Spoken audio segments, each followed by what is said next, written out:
Is this some kind of joke? The voice was young, sharp, and dripping with the unearned confidence that only a freshly starched uniform can provide. Corporal Davis, all of 21 years and 6 months a United States Marine, stood with his hands on his hips, looking down at the old man seated on a simple folding chair.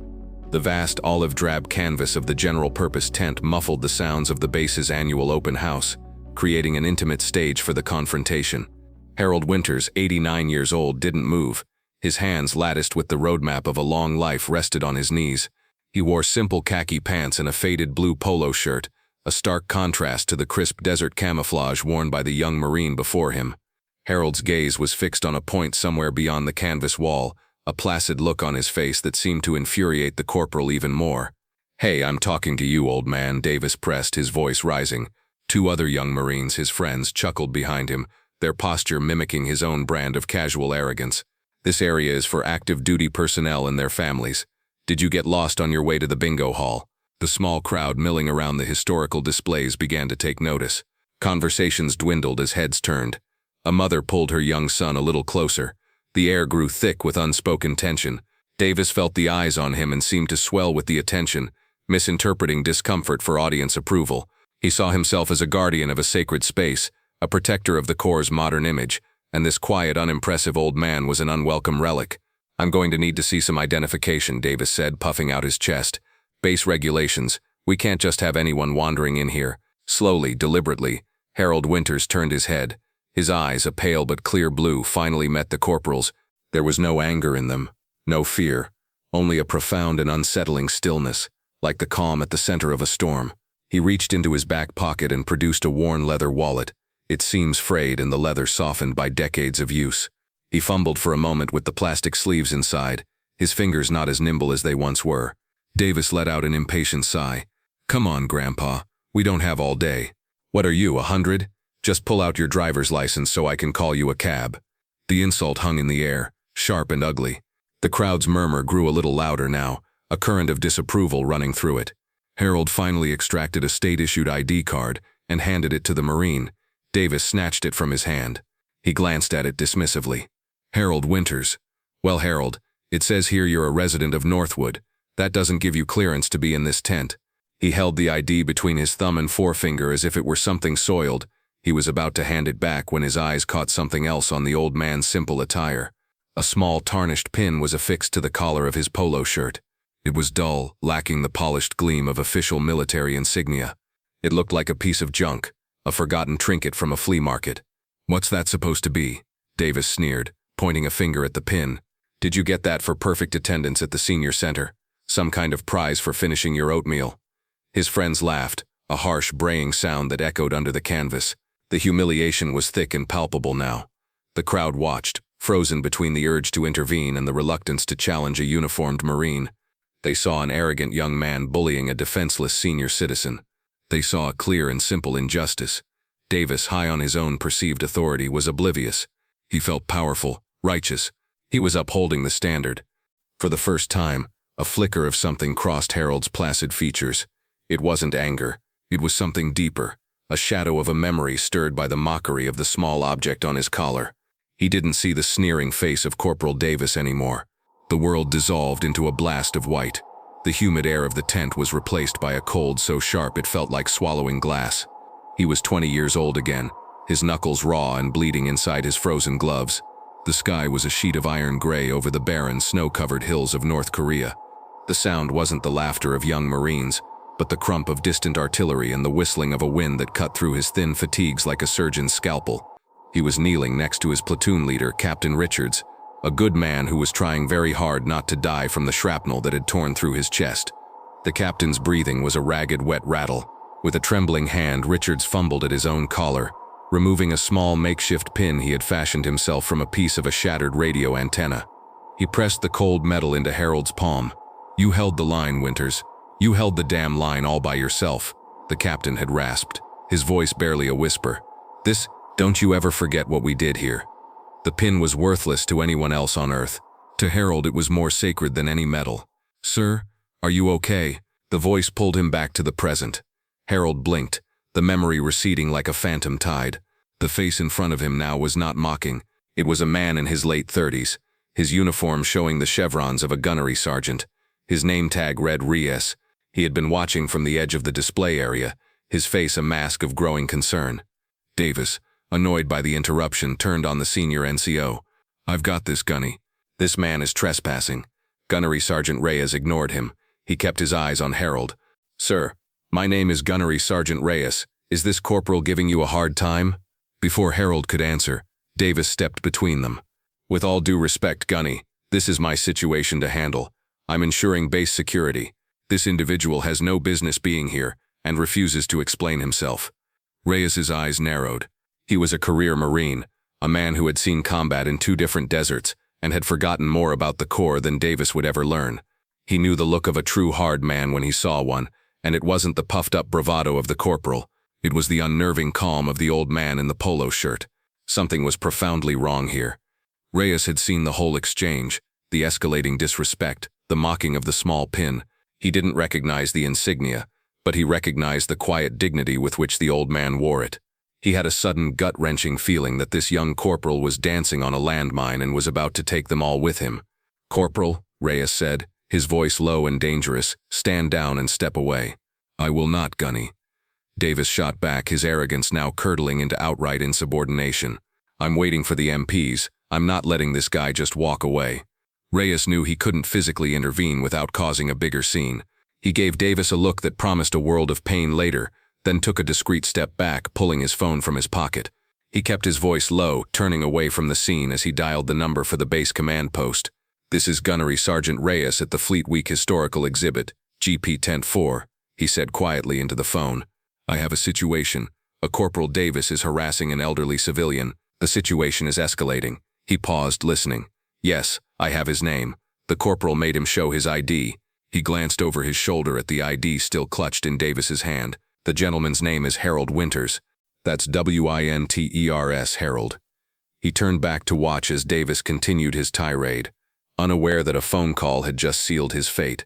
The witness had acted. The gears of a machine far larger and more powerful than Corporal Davis could ever imagine had just begun to turn. The cavalry was on its way. Inside the sterile, fluorescent-lit confines of the base command center, Master Sergeant Frank Miller took the call. He was a man who processed information with methodical calm, the unflappable nerve center of the entire installation. He listened to Gunnery Sergeant Reyes, his pen making neat little notes on a pad. A corporal harassing a civilian. Unfortunate, but not a crisis. He'd dispatch a patrol to de-escalate. "Spell that name for me again, Gunny," he said, his fingers poised over his keyboard. "Winters, Winters. First name Harold." Miller typed the name into the National Military Personnel Database, a system that contained the records of nearly every service member since the First World War. He expected to find a routine service record, maybe a short enlistment from the 50s or 60s. He hit enter. The result loaded instantly. Miller stared at the screen. He read it once. He read it a second time. His pen slipped from his fingers and clattered onto the desk. He stood up so abruptly that his rolling chair shot backward and slammed into a metal filing cabinet with a loud bang that made everyone in the room jump. The officer of the deck, a young sharp-faced captain named Evans, looked over. "Everything all right, Master Sergeant?" Miller didn't answer. He couldn't. He just pointed a trembling finger at his monitor. "Sir," he croaked, his voice strained. "You need to see this, right now." Captain Evans walked over, a look of mild annoyance on his face. He peered at the screen. The annoyance vanished, replaced by a wave of disbelief, then dawning horror. His face went pale. Under the name Harold Winters was a service history that read like a legend, a list of commendations and honors that was almost impossible, and at the very top, next to a black and white photograph of a serious young man in a dress uniform, was a single stark designation, Medal of Honor. Evans grabbed the phone from Miller's desk. "Gunny Reyes, this is Captain Evans at command. What is your exact location?" His voice was tight with an urgency that bordered on panic. "Listen to me very carefully. Do not, under any circumstances, let Mr. Winters leave, I mean the civilian. Your new mission is to ensure his safety and comfort. Is that understood? The base commandant is on his way to you personally. I repeat, the general is en route to your location." Back in the GP tent, Corporal Davis had reached the peak of his arrogant power trip. He was now fully convinced of his own righteousness. The old man's silence, the crowd's hesitation, the gunnery sergeant's retreat, he saw it all as a validation of his actions. He was the authority here. "All right, that's it, old man," Davis declared, his voice ringing with finality. He gestured at Harold as if he were a piece of evidence. "You're a security risk. You're being evasive, you're causing a public disturbance, and frankly, I think you might be confused." He leaned in, his voice dropping to a tone of mock concern. "For your own safety, I'm detaining you until the military police arrive. They can get you the help you need. Maybe a nice quiet room for a psychological evaluation." This was his final move, the ultimate assertion of his dominance. He was going to have this senile old man committed. He reached out, his fingers preparing to wrap around Harold's thin arm to pull him to his feet. But his hand never made it. A sound from outside cut through the tense atmosphere of the tent. It started as a distant whine but quickly grew into the unmistakable piercing wail of a full military police escort. It wasn't the sound of a single patrol car. It was a convoy. Tires screeched on the pavement just outside the tent's main flap. Car doors slammed open and shut with military precision. Heavy booted footsteps crunched on the gravel outside. The crowd inside the tent turned as one toward the entrance. Corporal Davis froze, his hand hovering in the air, a look of confusion on his face. He had called for the MPs, but this response was excessive. The tent flap was thrown open with force. 2 uniformed MPs entered first, their sidearms holstered but their hands resting near them. They didn't look at Davis. They looked past him, their eyes scanning the tent before they moved to either side of the entrance, standing at a rigid parade rest. Then a figure strode through the opening, and a collective gasp went through the crowd. It was Major General Marcus Thorne, the base commandant, a 2-star general, a man whose face was usually only seen on official portraits or during base-wide ceremonies. His uniform was immaculate, his chest a formidable wall of ribbons, his face a mask of cold, controlled fury.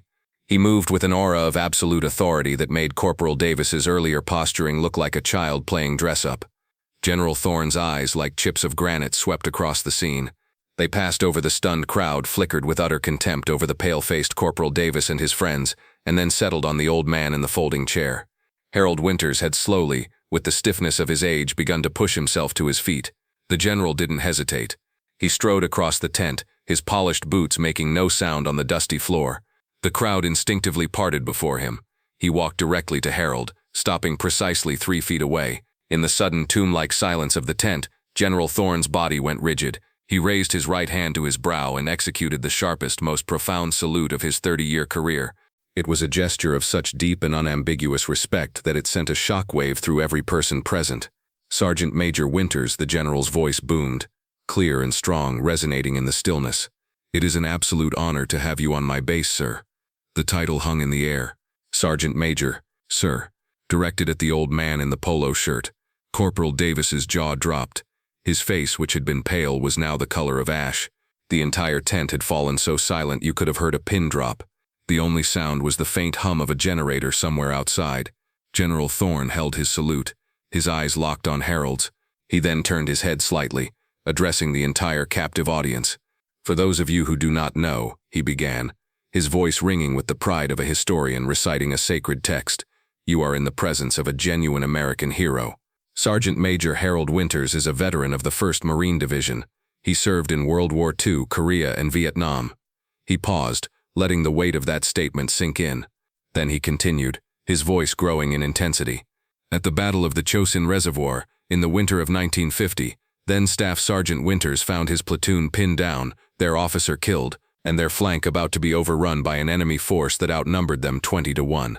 With temperatures 40 degrees below zero and his machine gun frozen solid, he single-handedly charged the enemy position armed with only his entrenching tool and 6 grenades. He broke their assault, held the line for 17 hours until reinforcements could arrive, and is credited with saving the lives of more than 100 Marines." A woman in the crowd gasped, her hand flying to her mouth. An older man wearing a Vietnam veteran cap slowly, reverently got to his feet. "For his actions on that day," the general concluded, his voice thick with emotion. "For his conspicuous gallantry and intrepidity at the risk of his life above and beyond the call of duty, Harold Winters was awarded the Medal of Honor." The silence that followed was different. It was no longer tense or awkward.